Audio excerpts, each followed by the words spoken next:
We're here for the second game in this 2-year matchup versus Stanford, this year on the road at their stadium.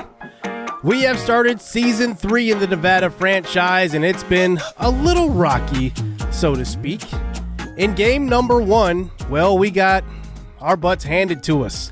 Niles Daniel, Dillon Council, even put out Saturday at quarterback. Nobody played well. Our offense didn't play well. Our defense didn't play well. But one thing we have to get going is this run game here in the sophomore season of David LaCouture. And I think that we're going to have to go to him a lot this season in order to have some success, especially since we're going to be facing better defenses this year in the Pac-12. We did see a good debut from Damarr Tamm. I don't want to overshadow that. But besides him, nobody really played well on offense nor defense.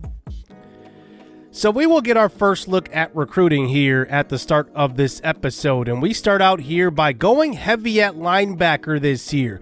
We do have a couple of 4-stars that are interested in coming to our school. The first is Brian Culliver, a 4-star linebacker out of California. His deal breaker is proximity to home, and we have not scouted him at all. I just saw that he was interested in our recommended tab, and that's generally how we will go after guys. If they are in our recommended tab, I will consider that players that our scouts have found, so we will go after them. The second guy on our board is Clapp. He's pretty good. I have him fully scouted. I will have him at the top because I need offensive linemen. Josh Square, another Mike linebacker. He's a thumper. We are first on his list as a 4-star, so that would be a really huge get. The trend continues here with Tucker Ricks, another guy. He's got silver blow-up ability, by the way, and we're going to go in on him, send the house with all of these top guys. Last will be Bryce Flanagan, a right tackle, well-rounded archetype. And since this update has happened, I think that the archetypes for offensive linemen are a lot more open. Before, you couldn't go after raw strength just because it took a while to develop them and it really wasn't worth it.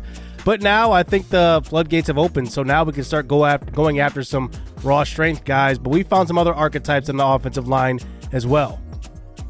We found a pretty good 4-star defensive tackle here in Morgan Ezekiel. We do have to start thinking of our future because remember, Amir Broussard is a junior this year. So that means going into next year, we can potentially redshirt a defensive tackle and get him ready to play 2 seasons from now.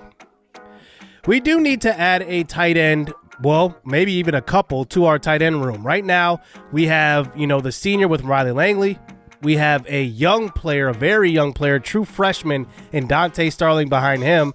He hasn't really touched the field yet, but Dwayne Traynor looks like a guy that could be what we're looking for physically. He's 6'4", a little light, 208, but he's got some physical abilities. His catching and route running do have to improve, though.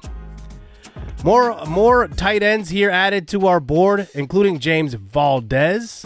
He looks like a tight end at least, 6'4", 254. I would say that's a tight end.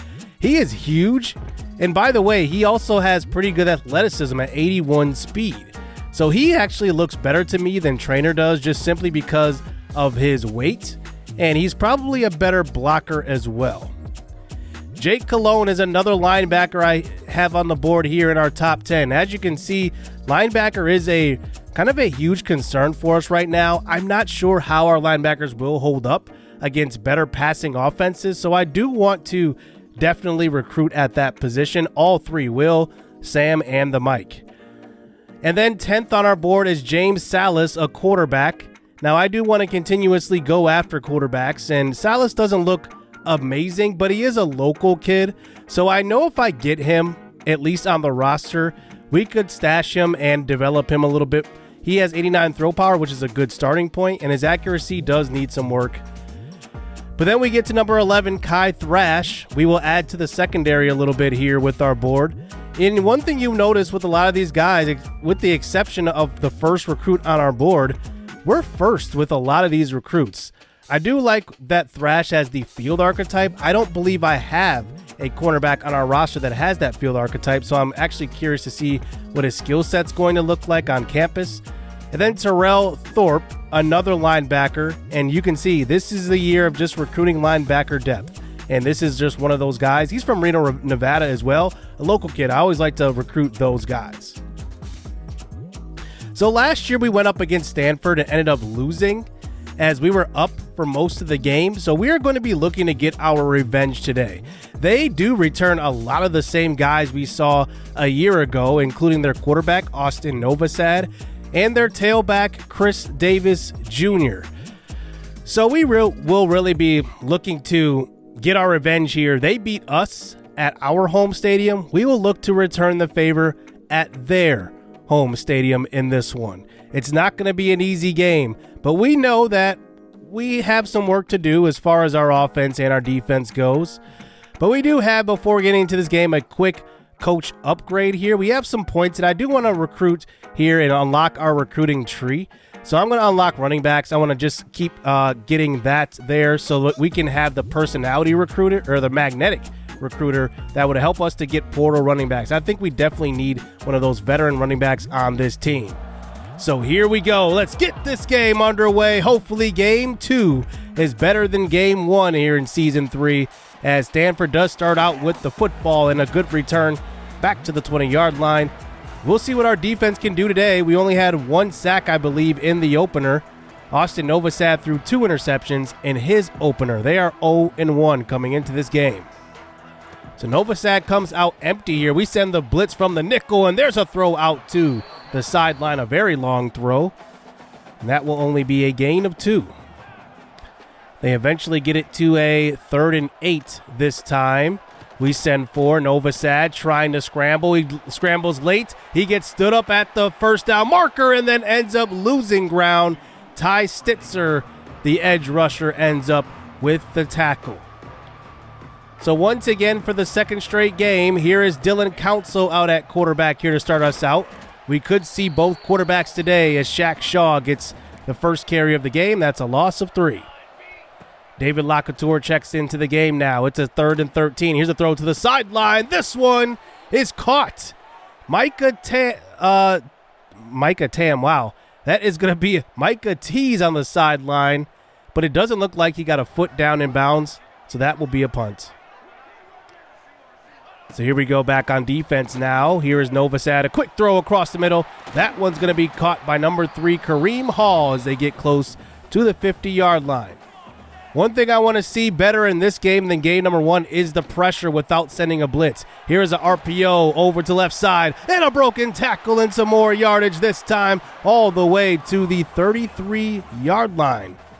It's the biggest gain of the game so far. Running a man in motion is Novosad, this time all day to throw in the pocket and a quick throw to the tight end, Max Mays. And that's a gain of about 7. 2nd and 2 now, a little RPO action. Josiah Persinger could not make the tackle on Jerry McClure, and now they're inside the 20. Play action fake again by Novosad. Another short throw. This time, Larry Tuilolo will go ahead and make the tackle right there at the 9. It's 3rd and 4 this time. Novosad, he's going to take it himself, and he runs it in for the touchdown. And Stanford is on the board first. Well, we didn't account for Novosad running the football today. He is more of a pocket passer, and Stanford takes the lead.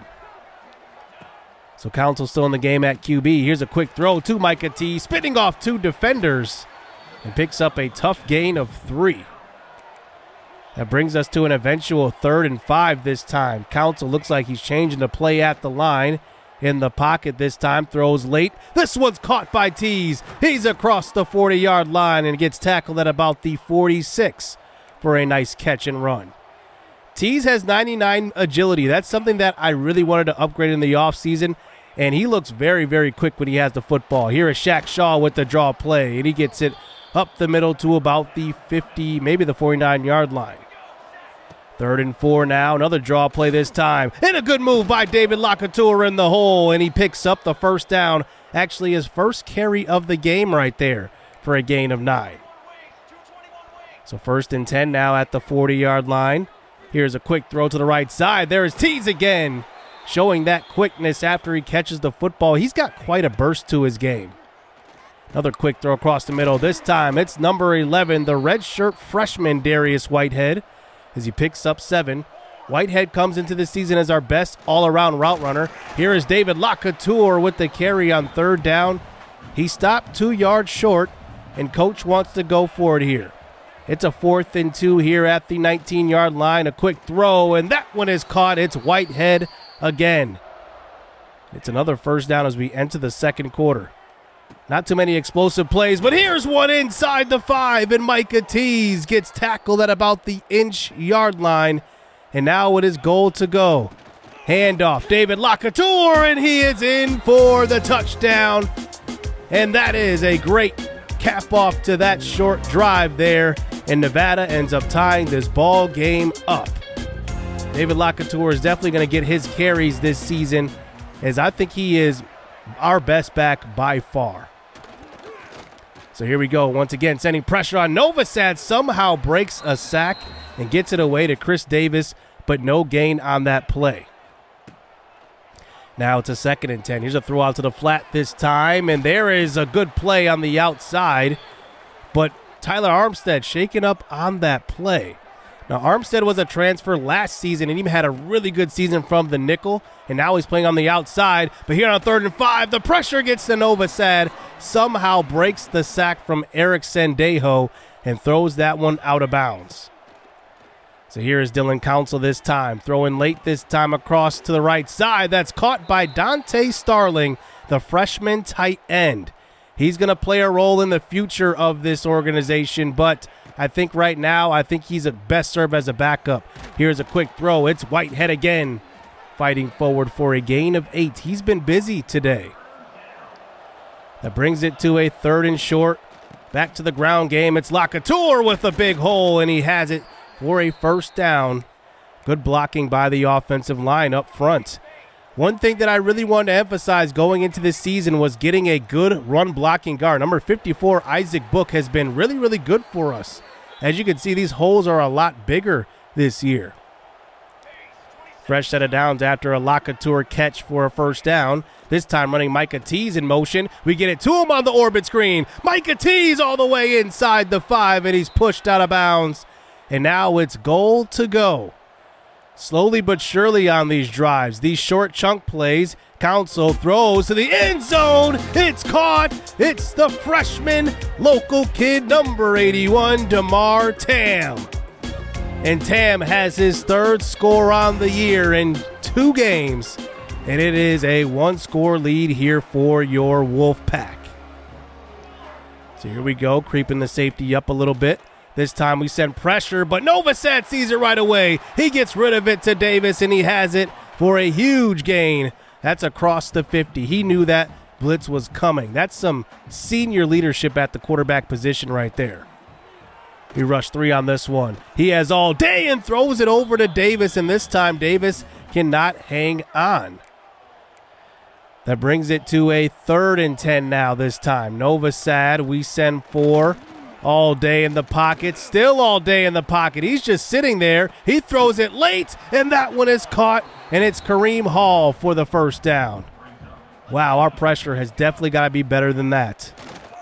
Now they run it here on a 2nd and 9. Here is Davis fighting Eric Sendejo with the tackle from behind. That brings it to a 3rd and 5 here at the 23. Back to Davis on the ground. There is Larry Tuilolo, and a nice cleanup tackle by Josiah Persinger. And it's 4th and 5. They will bring in the kicker here. Knock straight through the middle for 3. And here's our offense back out onto the field before halftime. 3 minutes, that's enough time here to get downfield. Here is Council, this time throwing a little touch to the left side, and it is caught. It's Micah Tease. He's only about 5'11", but that's a great back shoulder throw by Dillon Council for the first down. Another throw across the middle. That's Tease again. 7 for 104 already in the first half for Micah Tease. His best game so far as a Wolfpack. Here is a throw to the right side. It's Micah Tease again. His 11th catch, or his 8th catch of the game so far. I said 11. And now it's another first down. Council again. Throw into the end zone. This one looking for Damarr Tamm. And now that brings it to a 3rd and 7 here, a minute and a half to go, and we end up running the football. It's David Lacouture who picks up a few. It could have set us up with a nice field goal, but instead we're going to go for it here on a 4th and 4. Here's a short throw over to Damarr Tamm, and he's got it there for a first down. We still have all 3 timeouts here. Here's a throw on the run. It's Micah Tease for the touchdown. And what a drive put together before halftime. In Nevada, 21 points in the first half after struggling to score in game number 1. This time we're even doing it on the road. But here is Novosad with some time left in the half, but not on this play. He will go down. Amir Broussard and Stitzer were there for the sack, I believe. 2nd and 15. Novosad, quick throw across the middle. It's caught, but no timeouts remaining here for Stanford. They have to hurry it up here. Novosad on a 3rd and 5. 25 seconds to go at the snap. This time Novosad running out of time, and he gets run down. It's Ty Stitzer from behind with the sack. And Stitzer just flying off of the edge right there, shedding the block, and then using his speed to close down on that tackle. And it's a nice strip sack, even though Stanford retains possession. And that's how this game goes into halftime. Nevada looks like they are in control here on both sides of the football. We'll see if we can retain that in the second half. So our possession here, a little quick RPO action over to Tease again, and Tease breaks the tackle and gets pushed out of bounds at about the 38. It looks like the Tease and Council connection is working. Here's another short throw, this time to Darius Whitehead. And that is a gain of 8. I love the fact that we are discovering what everybody can do here in these first couple of games. It looks like Tease may be the guy we send into these motions quite a bit. Here's another short throw out to him. Tease, and he has the first down and a little bit more. He is in the double-digit catch range right now. And this is Paul who checks into the game at running back. He gets a nice block that time by the new acquisition at guard, Isaac Book, and he picks up the first down. And David Paul coming into this season was supposed to be the power back, and I think that he's going to be a little bit more than just the power back. Short throw out to the right side. It's David Lacouture who has it for a gain of 4. He's a little banged up, but here on a 3rd and 6, it's a read option keeper, and Dillon Council gets inside the 10. And the play call is just so diverse in this game. We got Stanford on their heels the whole afternoon. 3rd and goal now. Here is a shot play to the end zone. A little fade route to Damarr Tamm, but he cannot hold on to that one. So we do bring in the field goal kicker, Darren Bortles, and he will knock that one through barely. And it's now a 24-10 lead. Stanford not fully out of this game. There's a nice catch by number 15. That's Landon Bell for the first down. He's got that 50-50 platinum ability, by the way. I want to get that for Damarr Tamm. Here is Novosad. All day to throw again, and there is another catch on the sideline. Kareem Hall has it. This has been a problem for us, the time that Novosad is getting to throw today, but we now get him to a 3rd and short. Here's a carry this time, and a nice tackle behind the line. That's I believe that is actually number 97, Trey Milano, the redshirt freshman. So we get them to settle 4-3 on that drive, as here is Council throwing across the middle late. He's got David Lacouture for about a gain of 6. And brings it to a 3rd and short. Pressure off the right edge right away, and Council had no time to even get rid of that football. He goes down. So Stanford with another possession here in the 3rd quarter. Here is Davis, and he can't get around Tuilolo, who makes the stop right there for a loss of 1. Stanford now facing a 3rd and long. Looks like 3 wide receivers to the right side, but pressure gets home, and that is a sack, and it's the true freshman, Keon Burgess. Burgess is the local kid around here as well, along with Tamm, and they will be the future pieces of this team. As here we are back on offense. There's a nice throw, and that's Riley Langley who climbs the ladder a little bit. And that is a first down for his first catch of the game. Little RPO this time over to Damarr Tamm, and he's got it for a first down. Nice block on the outside. Greg Huntley looks like he is shaken up, and he will have to miss the rest of this game with an injury. That's a big blow. That's our starting right guard, by the way. As David Lacouture is also shaken up in this one. Into the game at tailback is number 26, the true freshman Christian Farrell, to 3rd and 7 now. Here's a short throw, and Farrell could not hold up the block that time, and it's incomplete. We bring in Darren Bortles again for the field goal, and this one is good to put us back up by 2 touchdowns. So into the fourth quarter now, 8 minutes to go. That's enough time for Stanford, but our defense needs to lock in. Here's a throw to an open man, and a big-time gain down the sideline is Jerry McClure. He gets all the way to the 31-yard line.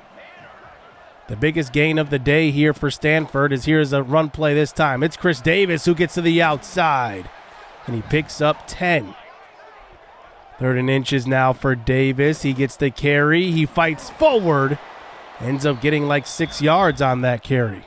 1st and 10 here for Novosad in this Stanford offense, moving the ball pretty well on this drive. It's an option keeper, and this time it's Keon Burgess, his second tackle for loss today. That brings it to a 3rd and 9 this time, and this is where we have not been good getting after the quarterback. More time for Novosad. He's going to find a target, Jerry McClure, all day in the pocket, and that's something we have to address. Stanford and this offense have been really picking us apart when they have the time, and that's maybe the difference in this year from last year. We had the pass rushers collectively a year ago. This year we got to find more of an identity. Here's a quick throw, and that's Micah Tease again with another catch. The catch totals are adding up for him as well as the yardage. Here is David Lacouture, run down. It's a loss of 2. Now 3rd and 12 this time. Here is Council throwing, and that one is caught. Did he get feet in bounds? And it looked like this time we did. Now close to the 50, another 3rd down throw, and this time it's Tease again. He picks up the first down. Council's made some really good throws today. I've been very impressed, and he hasn't left the field. Here's a lob pass the left side. That's caught over the shoulder for Damarr Tamm. And the tandem with Tamm and Tease, that's going to be a fun duo this season. We eventually get it inside the 5-yard line. A quick RPO, and that is a catch. It's Damarr Tamm again. And Tamm is having himself a start to his career. 34-20. And that's just an easy route for Tamm. 6'5". He's got good hands at the line of scrimmage. Gives us the 14-point lead. Novosad back on the field. He's going to look downfield. He's got Landon Bell. Larry Swain does have the touchdown saving tackle right there. Now in the pocket again. Stepping up, throwing to the right side, and that one is caught. And another first down here for this Stanford offense. That's Max Mays this time. 1:40 to go as the clock is stopped. Novosad throws across the middle in a broken tackle, and Jerry McClure is on his feet all the way to the 14. Now a 1st and 10 again. Another one. It's a screen pass. Intercepted. It's Amir Broussard. A big man INT. You love to see it. And that will seal this ball game up after Stanford drove the entire field. A couple of nice plays. And that's a big man INT. It's just great to see. And the funny thing about it, he puts on the strap. And that will do it here. The final score ends up being 34-27. They do score a late game touchdown there. Garbage time. Couldn't think of the word there. But Dillon Council was really, really impressive today. He made every throw I wanted him to make. And, you know, all those worries about where that arm strength difference would come from in Enrique D'Amico last year and seeing what we have now, I think Council has kind of put that to rest. he can pretty much make all the throws, at least from what we saw in this game. He can throw the deep ball. He can throw it short. He can layer it over the top of the defense. What I'm seeing right now from him is pretty special. And I think that right now he's in the driver's seat to retain that job for the rest of the year. Obviously, Niles Daniel didn't get a chance today, but I don't think he needed to. I thought that Council was playing great, and I didn't want to break his momentum, so he was really good. David Lacouture, 18 for 25. I mean, I don't know what to do about that. I think running in this game is very, very hard, and I think we're just struggling to do that right now. And there are going to be games when he runs very well, games where he looks like this, and I don't know if it's necessarily David Lacouture. Losing my voice here, but it's something with the run game. I don't know what it is. Our guards are really good this year, so we maybe got to scheme better runs, maybe look through the playbook a little more, run more counters. I'm not exactly sure, but we will figure it out. Ty Sitzer with 2 sacks today, half sacked by Broussard and Burgess, and I'm happy to see Burgess get on the board here, because that was a guy I was really worried about developing this year, but I think he will be fine. One thing I wanted to point out, though, is Damarr Tamm is just an absolute monster. 6'5". You can already see like the XP meter already going up, which is what I wanted going into this year. I wanted to be able to progress guys in season and have them earn XP. And it looks like we are probably going to do that at some point this year. Micah Tease had a really good game too.